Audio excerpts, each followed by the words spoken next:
মিঠুন আর সায়নীর বিয়ের পরের দিনকে সকালবেলা ঘুম থেকে উঠে চা বিস্কিট টিফিন খেয়ে ভাবছিলাম কি করব। তারপরে বাচ্চা পার্টি মানে হল্লা পার্টিগুলোকে নিয়ে ভাবছিলাম পাশে আছে আচার্য জগদীশচন্দ্র বোস বোটানিক্যাল গার্ডেন। চলো তাহলে সবাই মিলে ঘুরে আসি, একটা এনজয়মেন্ট হবে আর খুব মজাও হবে। তো ওদেরকে সঙ্গে করে নিয়ে চলে গেলাম আচার্য জগদীশচন্দ্র বোস বোটানিক্যাল গার্ডেনে। তো তোমরা সঙ্গে থাকো আর এই নতুন ব্লগটা দেখতে থাকো। মন্ডল এত কষ্ট করছে ভিডিওর জন্য, দেখো কোথায় চলে এসেছে ভিডিও করতে, শুধুমাত্র তোমাদের জন্য আমার মিস্টার মন্ডল এত কষ্ট করছে। তাই লাইক কিন্তু লাইক কমেন্ট শেয়ার সাবস্ক্রাইব সবকিছু একদম একদম। এটা বলছে আমার দেওর দীপান।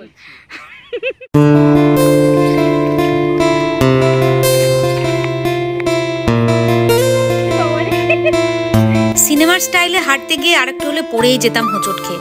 যাই হোক, তারপরে সবাই মিলে বেশ কয়েকটা সুন্দর সুন্দর ছবি তুলে নিলাম।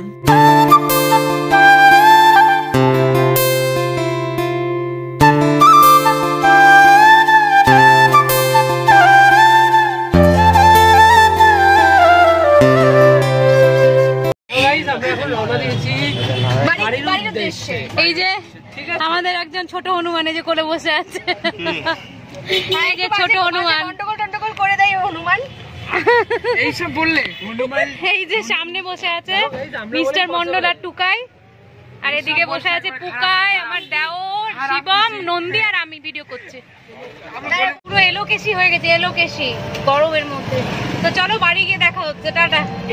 এলোর কেশটা কোথায়? ওটাই তো কেশ গুটিয়ে খোপা হয়ে গেছে পুটলি। আচ্ছা, হল্লা পার্টি কি খাবে এখন? ঠান্ডা ঠান্ডা কিছু খাবো, এই রোদে তেতে পুরে হেঁটে এখন কিছু ঠান্ডা খাওয়ার মানে। হল্লা পার্টি সবাই কি তাই? হল্লা পার্টি ঠান্ডা ঠান্ডা, তাই তো? আইসক্রিম, ঠিক ঠিক, চলো আইসক্রিম খাওয়া যাক। দেখি কোনটা নিবি, নে কোনটা নিবি দেখ। কিনে নিয়েছি।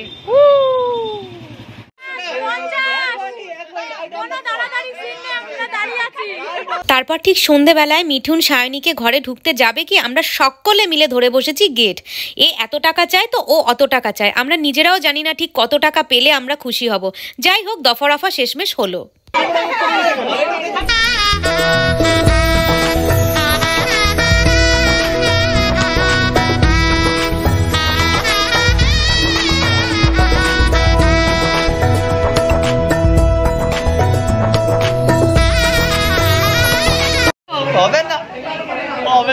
ওই দেখো কার পায়ে আলতা, এই দেখো অবশেষে দর্শকই। মাসি নতুন বউ মানে সায়নীকে নোয়া পরানো, আশীর্বাদ করা, এইসব যে আমাদের রিচুয়ালস গুলো থাকে সেগুলো করে নিচ্ছে।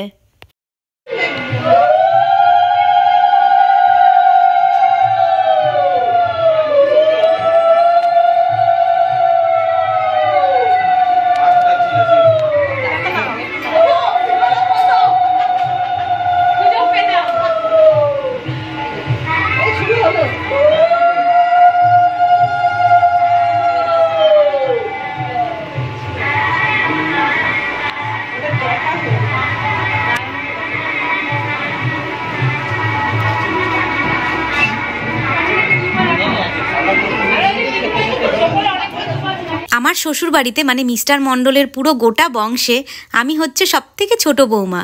এই জন্য না আমি কাউকে আশীর্বাদ করার বা প্রণাম নেওয়ার সুযোগটা এখনো অবধি পাইনি শ্বশুর বাড়িতে। কিন্তু এইখানে মাসির ছেলে আমার থেকে ছোট হওয়াতে সেই সুযোগটাও পেয়ে গেলাম। এই জন্য সকলে বলছিল এই প্রথমবার তুই আশীর্বাদ করবি বল, আর প্রণামও নিবি। লাস্টে ছিল মিষ্টি খাওয়ানোর পর্ব। আমি কিন্তু সায়নীকে খুব সুন্দর করে হাফ মিষ্টি দিয়েছি, কিন্তু মিঠুনকে পুরো একটা গোটা মিষ্টি মুখে ভরে দিয়েছি। দেখো ওর নাজেহাল অবস্থাটা।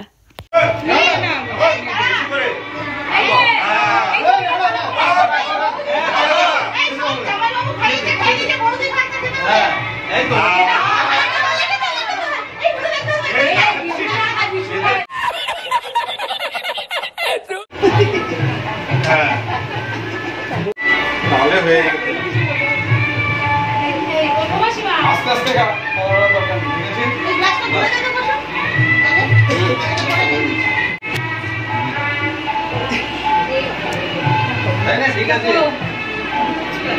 আমার আর মিস্টার মণ্ডলের মিঠুন আর সায়নীকে আশীর্বাদ পর্ব শেষ হলো। এরকম একে একে সকলেই মিঠুন আর সায়নীকে আশীর্বাদ করেছে। সকলের ভিডিওগুলো তোমাদের সাথে আর শেয়ার করলাম না, না হলে ভিডিওটা অনেক বেশি লেন্দি হয়ে যাবে আর তোমাদেরও বোর ফিল হবে, স্কিপ করে করে দেখতে হবে।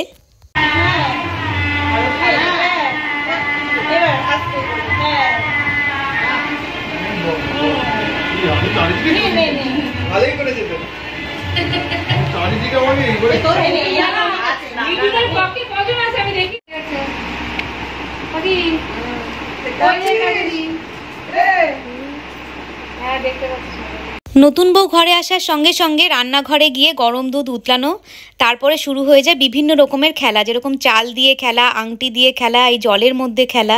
এগুলো কিন্তু নতুন বর বউয়ের সঙ্গে সঙ্গে আমরাও ভীষণ পরিমাণে এনজয় করি।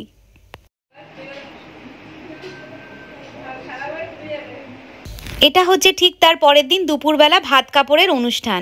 মিঠুন সায়নীকে ভাত কাপড় দিল, তারপরে একটু খাইয়ে দিতে হয়। আমাদের জামাইবাবু মিঠুন আর সায়নীকে একটু মাখিয়ে খাইয়ে দিচ্ছে। এটা একটা রিচুয়ালস আমাদের।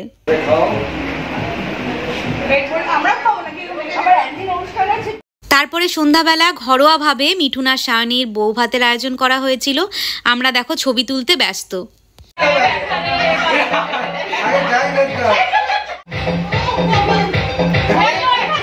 ওইখানে ব্যথা বলছে, ওখানে ব্যথা বলছিল।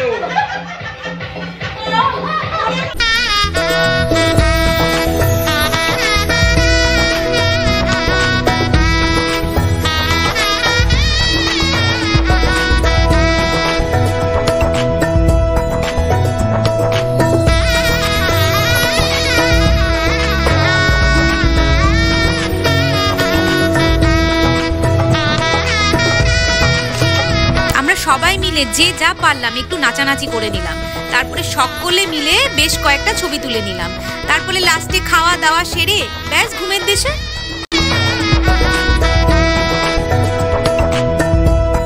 যে আমাদের নতুন বর আমাদেরকে ছাড়তে যাচ্ছে, নেমে যাবে, একটু কাজও আছে, কাজটা সেরে নেবে। তো আমরা এবার যাচ্ছি মৌরিগাঁ স্টেশনের দিকে। চলো, ফোনে আর স্টোরেজ নেই, একদম ফুল হয়ে গেছে, ওই জন্য অনেক ভালো ভালো ভিডিও করতে পারিনি। টাটা, আমার বন্ধুদের একটু টাটা করে দাও। হ্যাঁ টাটা, সময় করে আসি। হ্যাঁ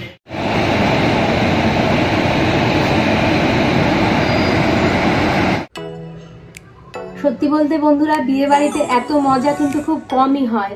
মানে বিয়ে বাড়িতে খাওয়া দাওয়া হয়, মানে নতুন নতুন ড্রেস পরা হয়, কিন্তু মজা, মানে বিয়ে বাড়িতে গিয়ে যে একটা মেন মজা, সেটা কিন্তু এবার আমি ভীষণ পরিমাণে উপভোগ করেছি। তো উপভোগ করেছি ঠিকই, কিন্তু এখনো শরীরটা ভালো হয়নি। জ্বর হয়ে গেছে পুরো আমার। ওখানে থাকতেই গা গরম হচ্ছিল, পুরো জ্বর আসেনি, গলাটা ব্যথা ব্যথা করছিল। মানে বাড়িতে আস্তে আস্তে ট্রেনের মধ্যে পুরো ধু জ্বর হয়ে গেল, সর্দি কাশি। দুটো দিন তো সেভাবে আমি কোনো ভিডিও করতে পারিনি, কিছু করতে পারিনি। তো মাথা পুরো জ্বর হয়ে গেছিলো। আজকে ভাবলাম না, জ্বর মুখ সর্দিও পুরো শ্যাম্পু করে নিজেকে আগে ফ্রেশ করি। মানে স্নান তো করেইছি, কিন্তু শ্যাম্পুটা করিনি, মানে যেহেতু জ্বর ছিল প্রচণ্ড, একটু 2-3 জ্বর ছিল। তো যাই হোক, আজকে একটু ফ্রেশ লাগছে, ওই জন্য তোমাদের সঙ্গে ভিডিও করতে পারছি। জ্বর হলে না মুখটা বড় বেস্বাদ লাগে। ঘরে দেখলাম একটা পাউরুটি রাখা রয়েছে, তাই ভাবলাম একটু ব্রেড লাগিয়ে পাউরুটি সেঁকে খাই। কিছুই না, একদম প্লেনভাবে করেছিলাম। তাওয়ার মধ্যে বাটার দিলাম, তারপরে পাউরুটিগুলোকে ট্রায়াঙ্গল করে কেটে ওই বাটারের মধ্যে ভেজে নিলাম, আর ওপর দিয়ে একটু চিনি ছিটিয়ে দিলাম, ব্যাস হয়ে গেল ব্রেড বাটার। প্লেনভাবে খেতেই না বেশি ভালো লাগে। তোমরা কিভাবে খাও কমেন্ট সেকশনে জানিও। দুদিন ধরে খেতে একদমই ইচ্ছে নেই এই জ্বরের কারণে। মা বললো ছোলা ভাটুরে আর কাবলি চানা খাবি। আমি বললাম তাহলে করো আজকে, যদি ভালো লাগে খেতে। কি বানাচ্ছো মা? ভাটুরে বানাচ্ছি। কাবলি চানা হয়ে গেছে? হ্যাঁ। কই দেখি কিরকম ফোলে, এটা দেখবো।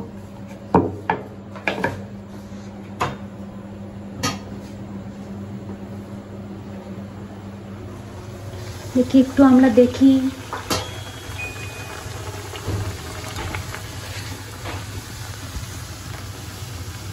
বাহ, দারুণ ফুলেছে।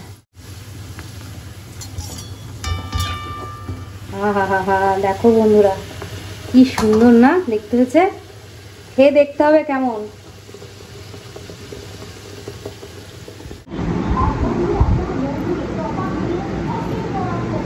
কেমন হয়েছে ঘুগনিটা? ভালো হয়েছে? মিস্টার মণ্ডল যখনই বাড়িতে আসে প্রচুর মিষ্টি নিয়ে আসে। আজকেও এনেছিল দুধ কালাকাঁদ আর সরভাজা।